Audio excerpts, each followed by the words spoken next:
जय श्री कृष्ण। स्वागत है आप सभी का मेरे H S Bhardwaj YouTube channel पर। मैं हरिओम शर्मा। आज आपको घर से संबंधित जानकारी दूंगा। आपके घर में कुछ ऐसी बातें हैं जो आपको तरक्की की ओर ले जाती हैं। कुछ ऐसी चीज़ें होती हैं जिनकी वजह से आपके घर में अनेक प्रकार की परेशानियां आना शुरू हो जाती हैं। घर में दरिद्रता आना शुरू हो जाती है। घर के अंदर अनेक प्रकार की परेशानियां शुरू हो जाती हैं।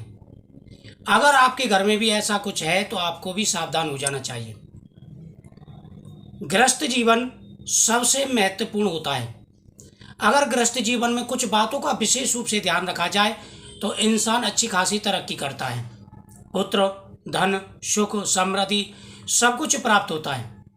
वहीं अगर कुछ गलतियां करता है तो उसको अनेक प्रकार की परेशानियों का सामना भी करना पड़ जाता है। इंसान बहुत से होते हैं, अच्छी खासी मेहनत करते हैं, कर्ज बढ़ता चला जाता है, कर्ज नहीं चुक पाता या अनेक प्रकार की परेशानियां आना शुरू हो जाती हैं। संतान प्राप्ति में परेशानी आती है, धन प्राप्ति में परेशानी आती है, शरीर में कोई ना कोई रोग लगा रहता है। घर का कोई सदस्य ऐसा भी होगा जिसके शरीर में कोई ना कोई रोग लगा रहेगा, जिसकी वजह से धन आपका सारा नष्ट हो जाता है। एक प्रकार से दरिद्रता का घर के अंदर वास हो जाता है। तो आपको कुछ बातों का विशेष रूप से ध्यान रखना चाहिए। अगर ये चीज़ आपके घर में है तो आपको सावधान हो जाना चाहिए। देखो, सबसे पहला, घर के अंदर हमारा जो पूरब साइड है, ईस्ट दिशा जिसे कहते हैं, ईस्ट साइड जो होती है, यहाँ से सूर्य उदय होता है, जिसकी सीधी किरण हमारे घर के अंदर पड़ती है, उस दिशा का आपको विशेष रूप से ध्यान रखना है। अगर आपके घर का जो फेस है वह ईस्ट साइड को है, यानी पूर्व साइड को है, तो यह सबसे अच्छी बात है। लेकिन विशेष रूप से आपको ध्यान भी रखना होगा। अगर आपका घर का मुख पूर्व की साइड को है तो आपको भूल करके भी वहां पर कांटेदार पौधे नहीं लगाने। पूर्व साइड को जो आपका स्पेस है उसको बिल्कुल खुला रखें। वहां पर तुलसी के पौधे लगाएं, सफ़ेद आग का पौधा लगा दें, ये चीज़ें लगाएं। प्रतिदिन घर के अंदर गंगा जल के छींटे लगाने चाहिए। इससे नकारात्मकता खत्म होती है।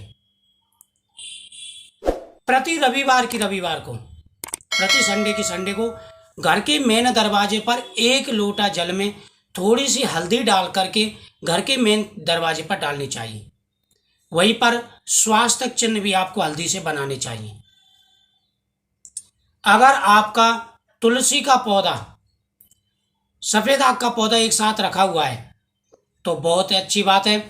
लेकिन ना तो वहाँ पर जूते चप्पल उतारें, ना ही वहाँ पर झाड़ू रखने चाहिए, ना ही वहाँ पर घर की कोई भी कूड़ा करकट रखना चाहिए। बहुत से लोगों की आदतें होती हैं, कूड़ा करकट लिया, आपको जो घर के मेन दरवाजे के पास रख देते हैं, तो आपको ऐसा नहीं करना है। घर का जो मेन दरवाजा है वो बिल्कुल साफ रहना चाहिए। वहाँ पर कोई भी कूड़ा करकट ना रखें, कांटेदार पौधा आपको नहीं लगाने हैं, कबाड़ आपको वहाँ पर नहीं रखना है। इस बात का विशेष रूप से ध्यान रखें। नंबर 2, घर के अंदर आपको बिल्कुल भी कबाड़ नहीं एकत्र करना है। आपका बिल्कुल भी कबाड़ घर के अंदर नहीं होना चाहिए। बहुत से लोगों की आदतें होती है, कबाड़ एकत्र करते जाते हैं, क्योंकि महीने का कबाड़ गुट हो जाता है कि फिर इसे जो है आराम से बेच देंगे। आपको बिल्कुल नहीं करना है। सबसे ज़्यादा नकारात्मकता कबाड़ से निकलती है। अगर आपके घर में कोई भी ऐसा सामान है तो उसे तुरंत घर से बाहर निकाल दें। किचन का विशेष रूप से ध्यान रखें। किचन के अंदर ध्यान रखें कि शाम को सोते समय आपको झूठे बर्तन नहीं छोड़ने हैं। वही आपको विशेष रूप से जो तवा है, कढ़ाई है, वह बिल्कुल साफ रखें, वो बिल्कुल गंदे नहीं होने चाहिए। किचन के अंदर आपको विशेष रूप से ध्यान रखें, एक मोर पंख भी किचन के अंदर लगा दें। तीसरा होता है देवीय दोष। आप किसी अपने देवता के कोई चीज बोल करके भूल गए हो, जैसे आपका कोई इष्ट देवता है, आप अपने इष्ट देवता के लिए कुछ बोल करके भूल जाते हैं। बहुत से लोगों की आदत होती है कि हमारा ये काम पूरा हो जाए, हम आपका ये काम करेंगे, लेकिन लोग भूल जाते हैं। या आपने किसी देवता के लिए बोला हो तो उस बात का विशेष रूप से ध्यान रखें। देवीय दोष आपके ऊपर नहीं होना चाहिए। इसकी वजह से भी अनेक प्रकार की परेशानियां घर में आना शुरू हो जाती हैं। तीसरा होता है पितृदोष। पितृदोष कई कारणों से लगता है।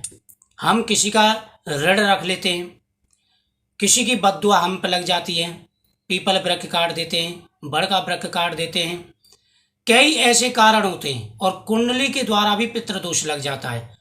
अगर आपको पितृदोष का अभाव है या पितृदोष को अनुभव है आपको कि हमारे ऊपर पितृदोष है, तो प्रति अमावस्या को पितरों के नाम से आपको भोजन कराना चाहिए, पितरों के नाम से दान करना चाहिए, और आपको प्रति अमावस्या को पितरों के नाम से तर्पण और पूजन भी करना चाहिए। इससे आपके ऊपर जो पितृदोष है वह शांत हो जाएगा। चौथा होता है कि आप विशेष रूप से ध्यान रखें, आपके दरवाजे पे कोई भी आ जाता है, चाहे वो कोई भिखारी है, चाहे साधु है, चाहे गौ माता है, कोई भी आपके दरवाजे पे आ जाता है, तो आपको बिना भोजन कराए अन्नदान करे उनको नहीं जाने देना है। कोई भी आ जाए, किसी का अपमान आपको नहीं करना है। वही पांचवा है, अपने घर में बुजुर्गों का अपमान नहीं करना है। अपने माता पिता का, अपने घर में कोई सम्मानित व्यक्ति होता है या कोई गुरु होता है, कोई भी होता है, तो इससे भी दोष लगते हैं। किसी का भी अपमान आपको नहीं करना है, किसी का भी पैसा आपको नहीं रखना है, किसी से अपशब्द नहीं बोलना है। कई ऐसे कारण होते हैं जिनकी वजह से लोगों की ये मामूली सी चीजें लगती हैं, लेकिन इनके द्वारा काफी परेशानियां सहन करनी पड़ जाती हैं। इन बातों का विशेष रूप से ध्यान रखना चाहिए। घर के अंदर आप देखें, किसी भी कोने में कोई जाले आदि ना हो, घर के अंदर भगवान की कोई खंडित मूर्ति या फोटो ना हो, इस बात का भी विशेष रूप से ध्यान रखें। आपका जो मंदिर है वह बिल्कुल साफ होना चाहिए। सोमवार के सोमवार दूध में थोड़ा सा शहद और गंगा जल डाल करके घर के अंदर छिड़काव लगाना चाहिए। घर के अंदर हफ्ते में एक बार धुनी भी देनी चाहिए।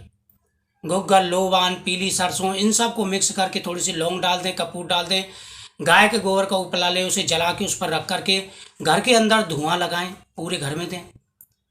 ये हफ्ते में आपको एक बार जरूर करना चाहिए।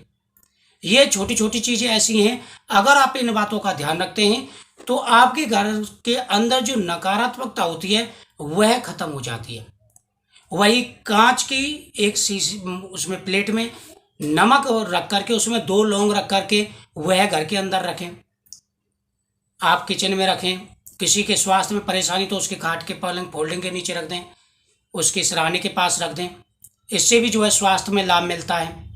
वहीं घर के मेन दरवाजे पर आप गोमती चक्र, फिटकरी, लौंग, इलायची, काली हल्दी, इन चीज़ों की पोटली बना करके घर के मेन दरवाजे पर लटका दें। ये चीज़ें अगर आप करते हैं तो घर में आपको अवश्य ही लाभ मिलेगा, आपको फायदा मिलेगा। तो घर के अंदर आपको इन सारी बातों का ध्यान रखना है, जो चीज़ें मैंने आपको बताई। घर के अंदर जाले नहीं होने चाहिए, कबाड़ नहीं होना चाहिए, घर के अंदर कोई टूटी फूटी चीज़ नहीं होनी चाहिए, टूटी झाड़ू घर के अंदर नहीं होनी चाहिए। झाड़ू को गुप्त स्थान पर आपको रखना है, आंखों के सामने नहीं रखना है। पुरानी झाड़ू घर के अंदर नहीं होनी चाहिए, नई झाड़ू ला करके रखें। तो ये छोटी छोटी जो बातें हैं इनका विशेष रूप से आपको ध्यान रखना है। अगर आप इनका ध्यान रखेंगे तो आने वाले समय में आपको किसी भी प्रकार की कोई परेशानी नहीं होगी। तो मुझे उम्मीद है आपको जानकारी अच्छी लगी होगी। तो वहाँ की जानकारी आपको नेक्स्ट वीडियो में प्राप्त होगी। तो इस वीडियो को शेयर करें और चैनल को सब्सक्राइब करें। जय श्री कृष्ण।